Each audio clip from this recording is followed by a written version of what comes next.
آخر کیوں ایک بادشاہ نے ایک اللہ والے کی زبان اور ٹانگ کاٹ کر اسے بے دردی سے مار دیا؟ آخر کیوں اس کے بچوں کو یتیم کیا گیا؟ اس کی بیوی کو بیوہ کیا گیا؟ پھر اس کی بیوی نے کس طرح سے اس بادشاہ سے اپنے شوہر کا بدلہ لیا؟ ناظرین، آج کا واقعہ یقیناً آپ کے دلوں پہ بہت ہی گہرا اثر چھوڑ جائے گا۔ بسم اللہ الرحمن الرحیم۔ بنی اسرائیل کی ایک عورت تھی جو قبرستان میں قبر کھود کر بڑی ہی بے رحمی سے، بڑی ہی بے دردی سے مردے کو قبر سے باہر نکال رہی تھی، مردے کو گھسیٹ رہی تھی، مردے کے ساتھ بہت ہی برا برتاؤ کر رہی تھی۔ آخر کیوں نکال رہی تھی؟ کس وجہ سے نکال رہی تھی؟ یہ عورت مردے کے ساتھ کیا کرنا چاہتی تھی؟ اس وقت کسی مسافر شخص کا اسی قبرستان سے گزر ہوا تو اس شخص نے اس عورت کو مردے کو باہر نکالتے ہوئے دیکھا، بڑی ہی بے رحمی سے مردے کو باہر نکالتے ہوئے دیکھا تو اس مسافر شخص نے پوچھ ہی لیا، اے بدبخت عورت، اے سنگ دل اور پتھر دل عورت، تو مردے کے ساتھ اس طرح کا سلوک کر رہی ہے؟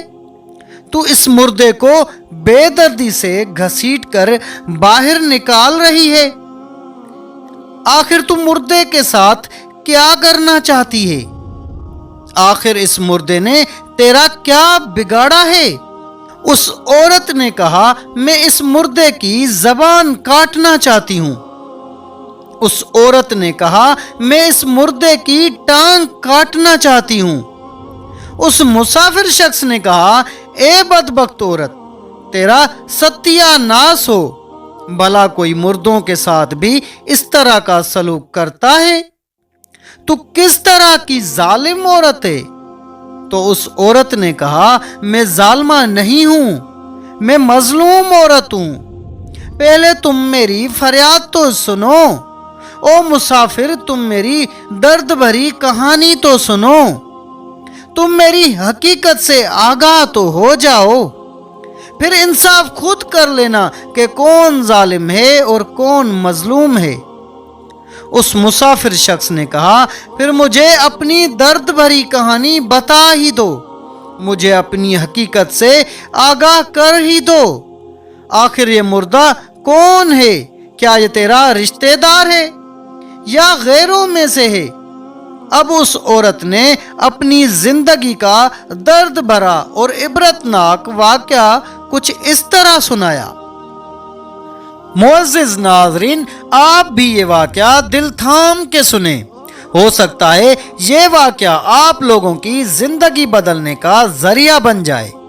اس عورت نے کہا، یہ جو مردہ ہے جس کو میں بے رحمی سے قبر سے باہر نکال رہی ہوں اور اس کے ساتھ کچھ کرنا چاہتی ہوں، یہ میرے شوہر کا بھائی ہے۔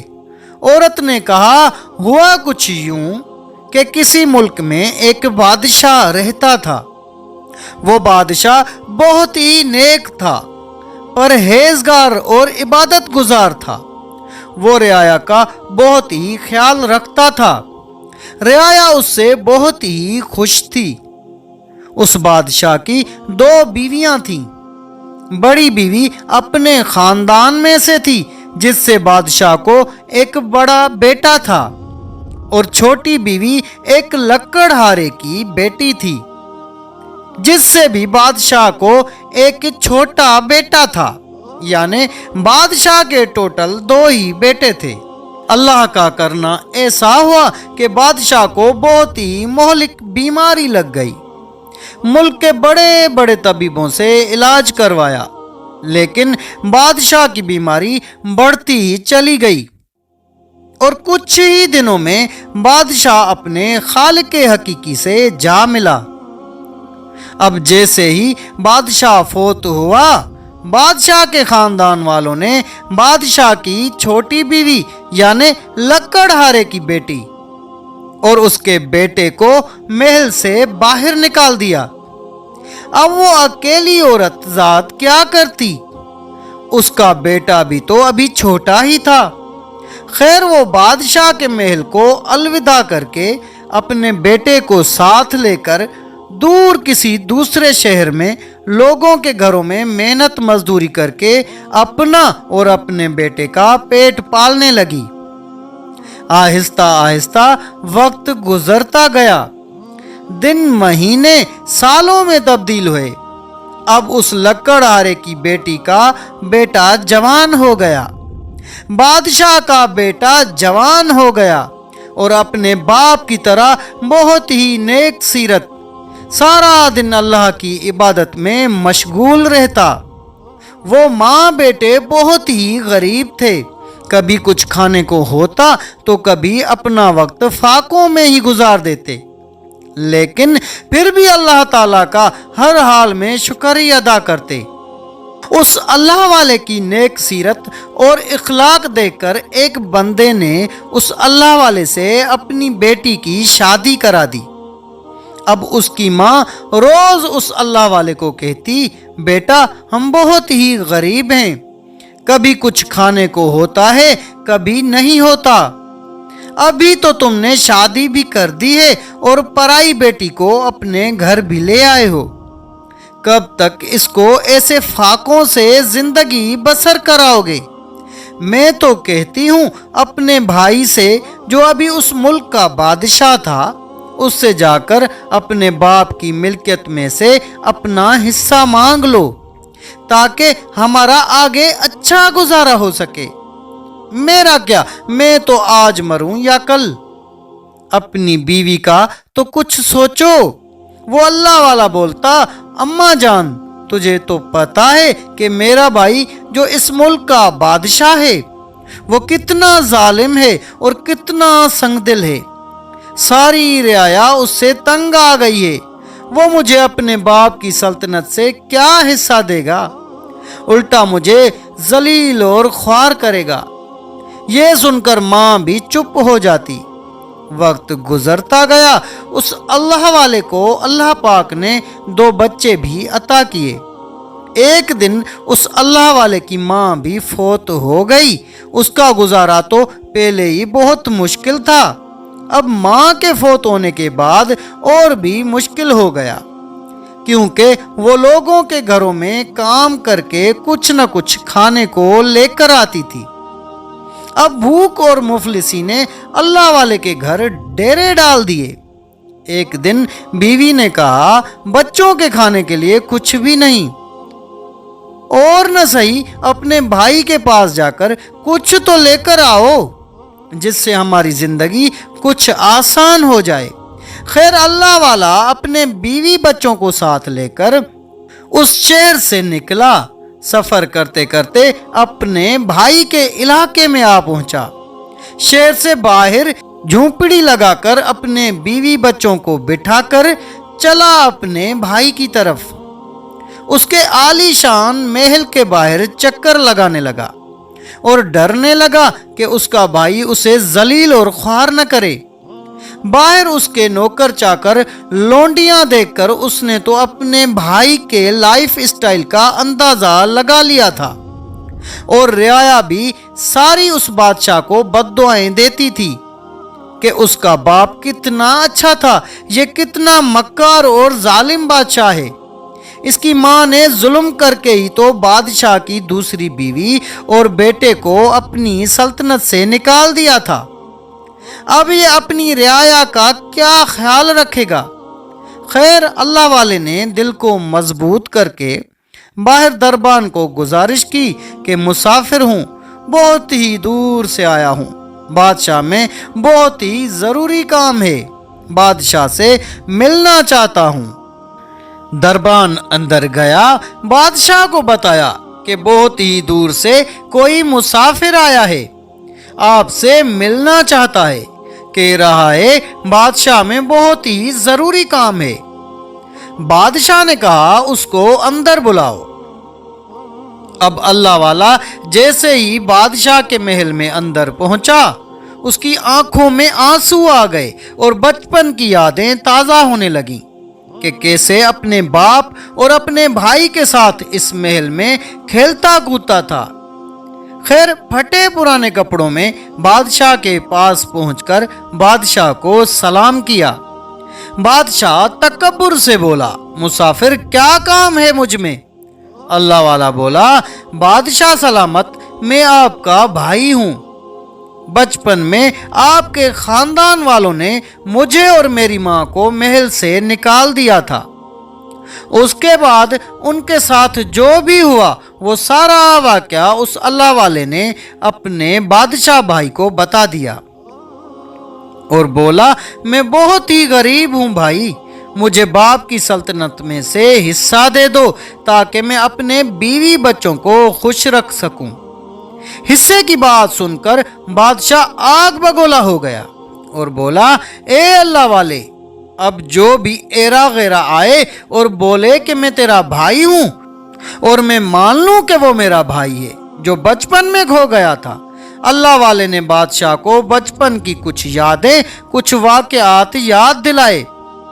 بادشاہ دل میں تو سمجھ گیا کہ واقعی یہ تو میرا بھائی ہے، پر سلطنت میں حصہ دینے کے خیال سے دربانوں سے بولا، نکالو اس پاگل کو باہر۔ دربانوں نے اللہ والے کو گھسیٹ کر محل سے باہر نکال دیا۔ اب بادشاہ کو دل ہی دل میں یہ فکر ستانے لگی کہ اس اللہ والے کو مروا ہی دوں ورنہ یہ گلے پڑ جائے گا۔ اب چھوٹے بھائی کے بچے سوکھی روٹی کے لیے ترستے رہتے اور اس ظالم بادشاہ کے کتے دودھ پیتے، اس ظالم بادشاہ کے کتے گوشت کھاتے تھے۔ اس عورت نے بات کو بڑھاتے ہوئے مسافر سے کہا، اب چھوٹے بھائی کے بچے سوکھی روٹی کے لیے ترستے رہتے اور اس ظالم بادشاہ کے کتے دودھ پیتے، اس ظالم بادشاہ کے کتے گوشت کھاتے تھے۔ جب جب اس کا چھوٹا بھائی یعنی میرا شوہر اللہ والا اس کے دروازے پر باپ کی وراثت مانگنے کے لیے جاتا تو یہ اپنے چھوٹے بھائی کو مارتا پیٹتا اور بھگا دیتا۔ وقت گزرتا گیا، ایک دن میرا غریب شوہر مرتا کیا نہ کرتا، مجھے کہنے لگا، ایک بار پھر سے اپنے بھائی بادشاہ کے پاس جاتا ہوں، پھر سے جا کر خیرات مانگتا ہوں باپ کی وراثت کی۔ بھائی کے دروازے پر گیا جہاں بادشاہ کے کتے بندھے ہوئے تھے، وہاں جا کر بیٹھ گیا۔ اللہ اکبر، ہاتھ جوڑ کے کہنے لگا، میرے بھائی مجھے ایک بات تو بتا، اگر میں تیرے دروازے پر ابھی مر گیا تو بتا تو صحیح تو میرے ساتھ کیا سلوک کرے گا؟ بادشاہ نے کہا، اگر تیرے جیسا کتا میرے دروازے پر مر بھی گیا تو میں یہی کچھ کروں گا، تجھے کفن دے کر دفنا دوں گا۔ یہ سن کر مظلوم اللہ والے کی چیخ نکل گئی۔ غریب رو کر کہنے لگا، میرے بھائی، میرے مرنے کے بعد جو میری مردہ لاش ڈھانپنے کے لیے مجھے کفن دو گے نا، اس کے پیسے آج ہی دے دو تاکہ میں اپنے بیوی بچوں کو کچھ کھلا سکوں۔ مرنے کے بعد تمہارا دیا ہوا کفن کس کام کا بھائی؟ آج میں بھوکا ہوں، میرے بیوی بچے بھوکے ہیں، مجھے روٹی کی ضرورت ہے، مجھے روٹی دے دو بھائی۔ میرے بچے 3 دن سے بھوکے ہیں، مرنے کے قریب ہیں، زندگی موت کی جنگ لڑ رہے ہیں، خدا را مجھے میرے باپ کی وراثت سے حصہ دے دو۔ جب بار بار یہ میرا شوہر اللہ والا اس ظالم بادشاہ کو تنگ کرنے لگا، غصے میں آ کر میرے شوہر اللہ والے نے 2-4 کڑوی باتیں بھی سنا دی۔ کڑوی باتیں سنتے ہی یہ ظالم بادشاہ مردود شخص غصے میں آگ بگولا ہو گیا۔ اس نے فوراً ہی جلادوں کو حکم دیا کہ جلدی کرو، اس بدبخت کی زبان کاٹ لو۔ اس کی جرت کیسے ہوئی میرے سامنے الٹی سیدھی باتیں کرنے کی؟ ابھی اور اسی وقت اس کی زبان کاٹ دو۔ جلادوں نے جیسے ہی اس ظالم کا حکم سنا، میرے شوہر کی زبان کٹ گئی، مظلوم کی زبان کٹ گئی، اللہ والے کی زبان کٹ گئی۔ یہاں تک تو ٹھیک تھا،